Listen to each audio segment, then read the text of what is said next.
Hi hello నమస్తే welcome back to my channel ఈ తరం కోడలు. నేనొక హౌస్ వైఫ్గా ఉంటున్నాను. బయట వాళ్ళు అనే మాటలు వదిలేస్తే అప్పుడప్పుడు నాకే అనిపిస్తుంది నేను ఖాళీగా ఉంటున్నానా అని.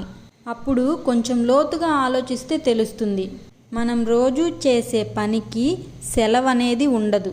సెలవు లేని జీతం రాని ఉద్యోగం చేస్తున్నట్టే కదూ. హౌస్ వైఫ్ అంటే ఇంట్లో పని చేసుకోవడం, వంట చేసుకోవడం, టిఫిన్ చేసుకోవడం, ఇల్లు శుభ్రం చేసుకోవడం, బట్టలు ఉతకడం ఇదే కాదు. ఈ పనులన్నీ చేస్తే అక్కడికి అయిపోదు ఆ పని. ఇప్పుడు టిఫిన్ చేయాలన్నా, వంట చేయాలన్నా దానికోసం మనం ముందు రోజే పిండి లేదా మనకి వంటకి కావాల్సిన వెజిటేబుల్స్, సరుకులు అన్నీ ఉన్నాయో లేదో చూసుకోవాలి. అదేవిధంగా బట్టలు ఉతకంగానే ఆ పని అక్కడికి అయిపోదు. అది ఆరాక తీసుకొచ్చి మడత పెట్టి సర్దుకోవాలి.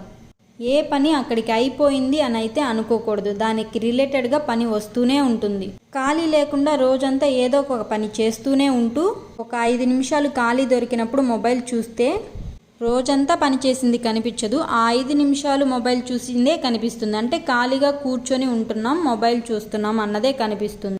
అవును కదూ. మీలో ఎంతమంది ఇలాంటి సిచ్యువేషన్ని ఫేస్ చేశారు? నిజమే కదా. Please like, share and subscribe to my channel.